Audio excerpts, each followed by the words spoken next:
नमस्कार विद्यार्थियों।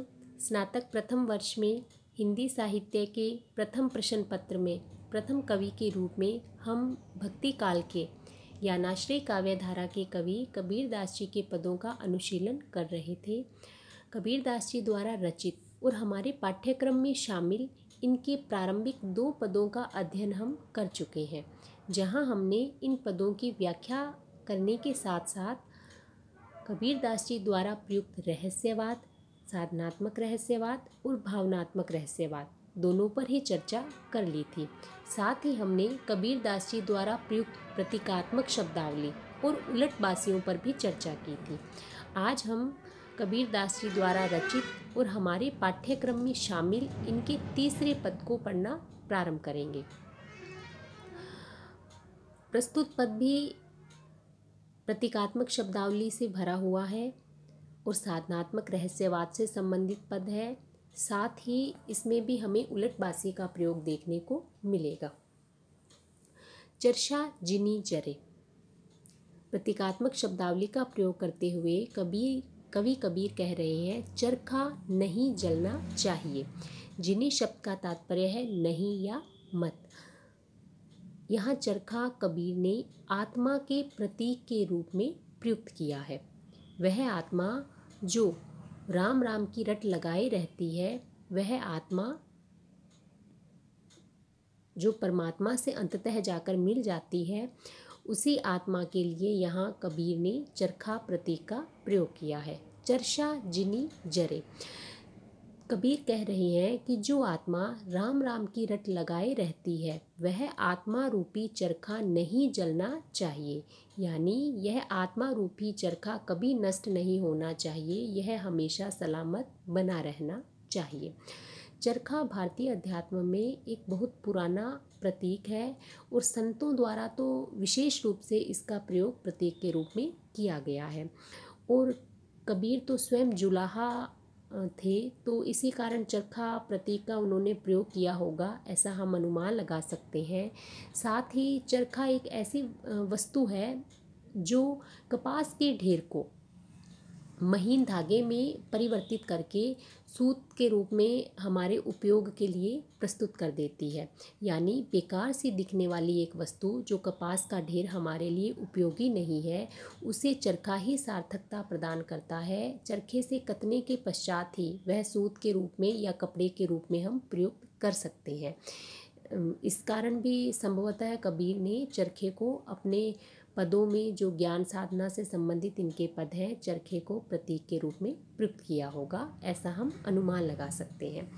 तो कबीर कह रहे हैं कि यह आत्मा रूपी चरखा नष्ट नहीं होना चाहिए। कातोंगी हजरी का सूत ननद के भैया की सो।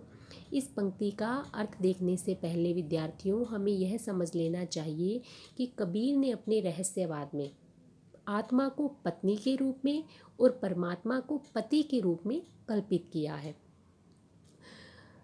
कातोंगी हजरी का सूत, कवि कबीर कह रहे हैं कि मैं अपने इस चरखे के द्वारा, मैं इस आत्मा रूपी चरखे के द्वारा हजरी का सूत कातूंगी। ऐसा हम अनुमान लगा सकते हैं। हजरी का सूत यानी कोई सूत की उत्तम क्वालिटी होती होगी, कोई उत्तम प्रकार होता होगा सूत का, श्रेष्ठ जिसे उत्तम कह सकते हैं, या हम इसका अर्थ कीमती या बहुमूल्य ले सकते हैं कि कबीर कह रहे हैं कि मैं अपने आत्मा रूपी चरखे से कीमती बहुमूल्य सूत कातूंगा।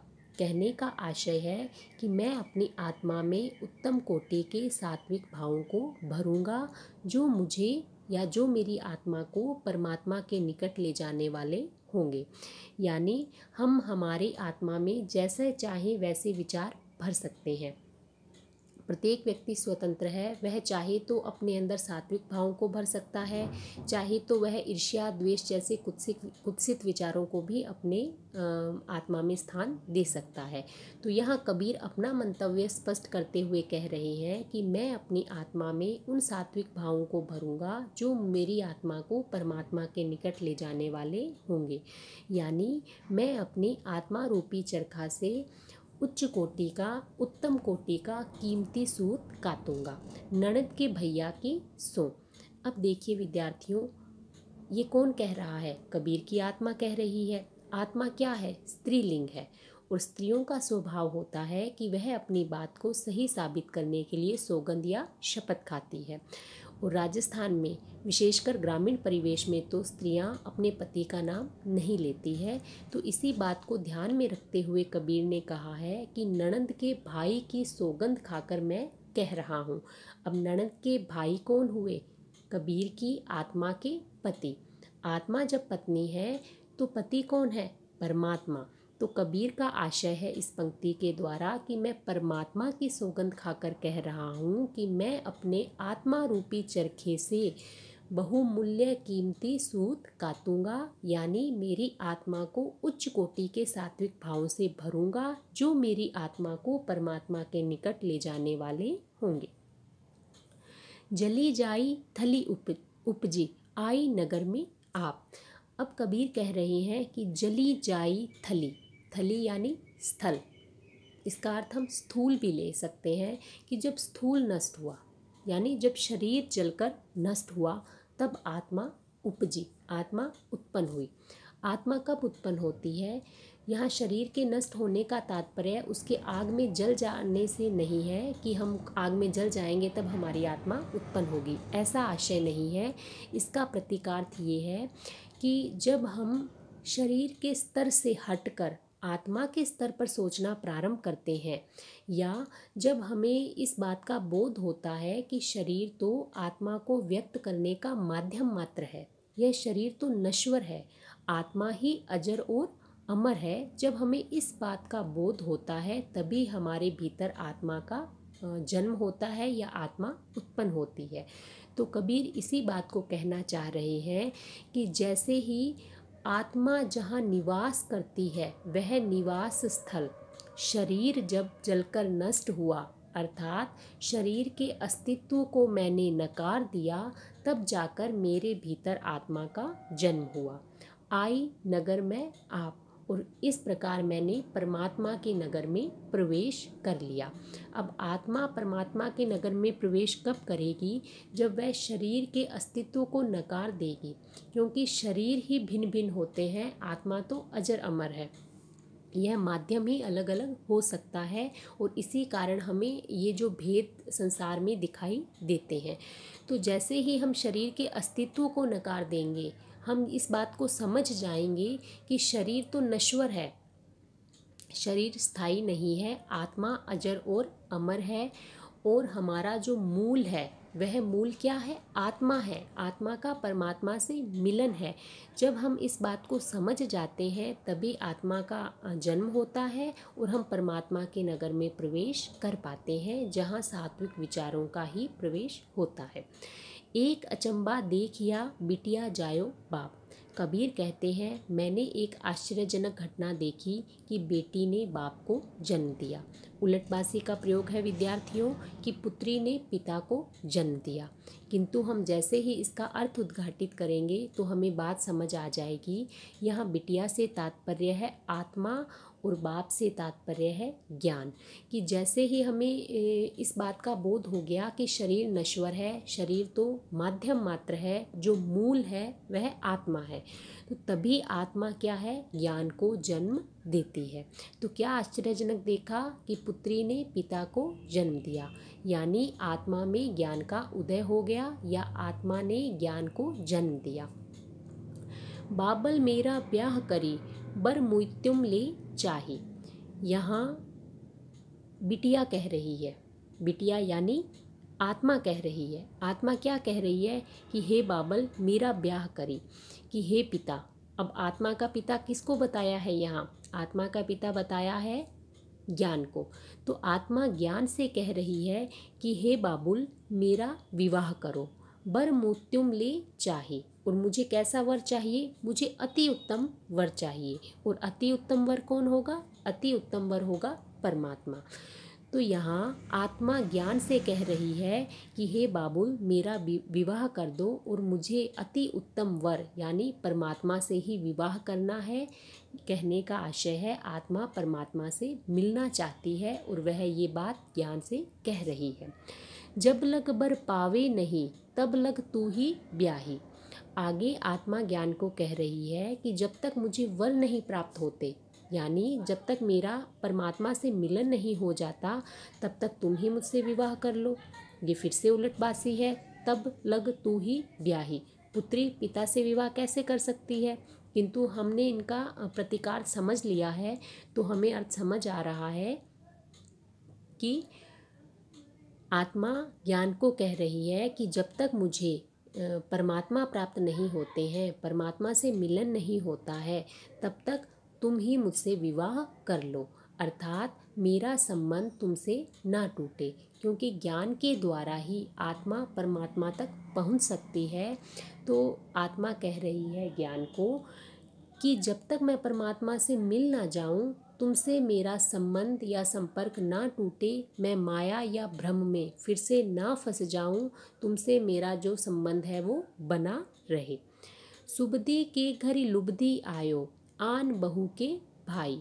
सुबदी यानी सुबुद्धि, सुबुद्धि आने के पश्चात क्या आया? लुबदी। लुबदी का अर्थ लोभ, लालच, प्रेम अनेक लिए जा सकते हैं। इस पंक्ति में हम लुब्धि से आशय प्रेम से लेंगे, ईश्वर के प्रति, परमात्मा के प्रति प्रेम, या ऐसे भी कह सकते हैं परमात्मा द्वारा निर्मित सृष्टि के प्रत्येक प्राणी से प्रेम। कि जैसे ही सुबुद्धि आई आत्मा को, तो पीछे पीछे क्या आया? आत्मा में प्रेम का भाव आया, सृष्टि के प्रत्येक प्राणी के प्रति प्रेम का भाव आया, परमात्मा के प्रति प्रेम का भाव आया। ये एक बहुत ही स्वाभाविक बात है विद्यार्थियों कि जैसे ही हमारे भीतर, हमारे अंतःकरण में एक सकारात्मक विचार आता है, तो अनेक सकारात्मक बातें भी उसके पीछे चली आती है। तो उसी बात को ध्यान में रखते हुए कवि कबीर कह रहे हैं कि जैसे ही सुबुद्धि आई, कौन सी सुबुद्धि आई? कि शरीर नश्वर है, आत्मा ही अजर अमर है, आत्मा ही मूल है और आत्मा को अंततः परमात्मा से मिलना है। तो जैसे ही ये सुबुद्धि आई, वैसे ही इस सुबुद्धि के पीछे आत्मा में प्रेम का भाव भी आ गया। आन बहू के भाई, और यह आना वैसे ही सहज है जैसे बहू के साथ भाई भी उसके साथ ससुराल जाते हैं। ये हम रीति रिवाजों में देखते ही हैं शादी विवाह में कि जब पहली बार विवाह के पश्चात कोई युवती ससुराल जाती है, तो उस युवती के भाई भी उसके साथ ससुराल में जाते हैं। तो इसी बात के अनुसार कह रहे हैं कि जिस प्रकार बहू के साथ भाइयों का प्रथम बार ससुराल जाना स्वाभाविक ही है, वैसे ही सुबुद्धि के पश्चात आत्मा में प्रेम का भाव आना भी स्वाभाविक ही है। चूल्हे अग्नि बताई करी, चूल्हे में अग्नि प्रज्वलित हो गई है। यहाँ फिर प्रतीकात्मक शब्दावली है, चूल्हे में अग्नि, यानी कबीर के यहाँ अग्नि हमेशा सकारात्मक का प्रतीक है। अग्नि यहाँ ज्ञान का प्रतीक बनकर आया है। चूल्हे यानी अंतःकरण में ज्ञान रूपी अग्नि प्रज्वलित हो चुकी है, यानी आत्मा में ज्ञान का प्रकाश फैल गया है, आत्मा को ज्ञान की प्राप्ति हो गई है। फलसों दियो उठाई, और क्या किया है? फलसों, फलसों का तात्पर्य है विद्यार्थियों अस्थायी दरवाज़ा कह सकते हैं हम। ग्रामीण परिवेश के विद्यार्थी इस शब्द से परिचित होंगे, जहाँ ग्रामीण परिवेश में घर बनाने के पश्चात आगे एक बड़ा सा बाड़ा होता है, उस बाड़े के दीवार ना बनाकर कांटेदार जो झाड़ी होती है उसके द्वारा ही उसको बाड़ा, उसकी दीवार बना ली जाती है। और दरवाजे के स्थान पर कोई स्थायी दरवाज़ा नहीं होता है, अपितु उन्हीं कांटेदार झाड़ियों से ही चौकोर नुमा या आयताकार नुमा लकड़ी के लगा के गेट जैसा एक बना दिया जाता है। तो जैसे हम अंदर आना होता है तो उसको हटाकर साइड में रख देते हैं और वापस लगा देते हैं। तो उसके लिए यहाँ कबीर ने कहा है कि फलसों उठा दिया है, यानी फलसों जब तक लगा रहता है तब तक हम घर में प्रवेश नहीं कर सकते हैं, और जैसे ही फलसों को उठा देते हैं, हटा देते हैं, तात्पर्य है हम घर में प्रवेश कर सकते हैं। तो कबीर भी ये कहना चाह रहे हैं कि मेरे आत्मा में जो ज्ञान की अग्नि है वह प्रज्वलित हो चुकी है और मैंने फलसों उठा दिया है। यहाँ फलसों का तात्पर्य तो दरवाजे से है, या यूँ भी कह सकते हैं कि कबीर ने अपने सारे अहंकार का परित्याग कर दिया है, और जैसे ही अहंकार का परित्याग करते हैं यानी उसने अपनी आत्मा के दरवाजे सबके लिए खोल दिए हैं और अब परमात्मा इस आत्मा में प्रवेश कर सकते हैं। सब जग ही मरी जाइयो, एक बड़ैया जिनी मरे। अब कबीर कह रहे हैं कि सब जगह मर जाए, यानी इस संसार में जो कुछ भी है वो सब नष्ट हो जाए। एक बढ़ैया जिनी मरे, किंतु बढ़ैया नहीं मरना चाहिए। बढ़ई कौन होता है? यानी चरखे को निर्मित करने वाला। और यहाँ कौन से चरखे की बात हो रही है? आत्मा रूपी चरखे की। तो इस आत्मा रूपी चरखा को बनाने वाला है परमात्मा। तो कवि कबीर कह रहे हैं कि इस चरखे को बनाने वाले जो परमात्मा रूपी बढ़ई है वो कभी नष्ट नहीं होने चाहिए। बाकी इस संसार में भले ही सब कुछ नष्ट हो जाए। सब रांडनी को साथ, चर्चा को घरे। रांडनी, वैसे तो रांड शब्द विधवा स्त्री के लिए प्रयुक्त किया जाता है, किंतु यहाँ रांडनी प्रतीक के रूप में प्रयुक्त किया है कबीर ने अज्ञानी आत्माओं के लिए, अज्ञानी जीवात्माओं के लिए। कवि कबीर कह रहे हैं कि इन अज्ञानी जीवात्माओं के साथ मैं अपनी आत्मा रूपी चरखे को कैसे चलाऊंगा या कैसे निर्वहन कर पाऊंगा। अर्थात कबीर यही कहना चाह रहे हैं कि इस संसार में जितनी भी अज्ञानी जीवात्माएं हैं, भले उन सबका नाश हो जाए, किंतु परमात्मा रूपी बढ़ई नहीं नष्ट होना चाहिए, वह बना रहना चाहिए। क्योंकि इन अज्ञानी जीवात्माओं के साथ आत्मा रूपी चरखे का निर्वहन संभव नहीं है। कहे कबीर सो पंडित ज्ञाता, जो या पद ही विचारे, पहले परचे गुरु मिले, तो पीछे सतगुरु तारे। कवि कबीर कह रहे हैं कि जो इस पद पर विचार करता है, इस पद को समझता है, वह क्या है? ज्ञाता, वही ज्ञानी है, वही पंडित। पंडित यहाँ कोई जाति सूचक शब्द नहीं है विद्यार्थियों। पंडित का तात्पर्य यहाँ विद्वान से लेना है हमें। कि कबीर कह रहे हैं जो इस प्रकार के पदों को विचार करता है, समझता है, वही ज्ञानी और वही विद्वान बन सकता है। हालांकि हम विचार कर रहे हैं, किंतु हम इसका भावार्थ देख रहे हैं, अनुवाद कर रहे हैं, हम उन गूढ़ बातों तक नहीं पहुंच पा रहे हैं। पहले परचे गुरु मिले, तो पीछे सतगुरु तारे। कबीर कह रहे हैं कि ऐसे पदों पर विचार करने वाले का पहले तो गुरु से परिचय होता है और तत्पश्चात सतगुरु उस व्यक्ति का इस संसार से उद्धार कर देता है। ये जो साधनात्मक रहस्यवाद के पद हैं विद्यार्थियों, इन साधनात्मक रहस्यवाद के पदों को समझना थोड़ा मुश्किल है। और इसीलिए कबीर ने कहा है कि जो इन पदों को विचार कर सकता है, समझ सकता है, इनमें जो निहित गूढ़ार्थ है, उस गूढ़ अर्थ को, जो गूढ़ भाव है, उन्हें जो समझ सकता है, वही वास्तव में विद्वान और वही वास्तव में ज्ञानी कहलाने का अधिकारी है। हालांकि विद्यार्थियों, कबीर के जो साधनात्मक रहस्यवाद के पद हैं और उसमें जिस प्रकार की प्रतीकात्मक शब्दावली का प्रयोग किया गया है वो आपको कठिन लगेगी, किंतु आप धैर्य के साथ अगर इसे समझने का प्रयास करेंगे तो आपको निश्चित रूप से ये पद समझ आ जाएंगे। और आगे जो हमारे पाठ्यक्रम में सूरदास, जायसी, तुलसीदास, घनानंद, मीरा, जिनके भी पद हमारे पाठ्यक्रम में काव्यांश शामिल किए गए हैं, वो हमें बहुत ही आसानी से, सहज रूप से ही समझ आ जाएंगे। हमें व्याख्या के लिए जहाँ प्रारंभ में संदर्भ लिखना होता है, तो संदर्भ में वही रहेगा विद्यार्थियों की प्रस्तुत काव्यांश कबीर दास द्वारा रचित शब्द से अवतरित है। प्रसंग साधनात्मक रहस्यवाद से संबंधित पद है ये। व्याख्या करते हुए जब हम विशेष में इसकी कला पक्ष की विशेषताएं बताएंगे, तो हम बताएंगे विद्यार्थियों कि यहाँ उलटबासी का प्रयोग है, प्रतीकात्मक शब्दावली का प्रयोग है, जैसे चरखा आत्मा का प्रतीक है, रानी अज्ञानी जीवात्माओं का प्रतीक है, बढ़ैया परमात्मा का प्रतीक है। तो हम उन सभी प्रतीकात्मक शब्दावली का अर्थ यहाँ बता सकते हैं। पद शैली है, भाषा सद्धूकड़ी है, साथ ही ब्रज भाषा की प्रधानता भी देखने को मिल रही है इस सद्धूकड़ी भाषा में। उलटवासी का प्रयोग हमारे सामने आया ही है, बिटिया जायो बाप तब तक तब लग तू ही ब्याही। तो इस प्रकार की पंक्तियों में हमें उलटवासी भी देखने को मिल रही है। तो आज के वीडियो में विद्यार्थियों इतना ही। धन्यवाद।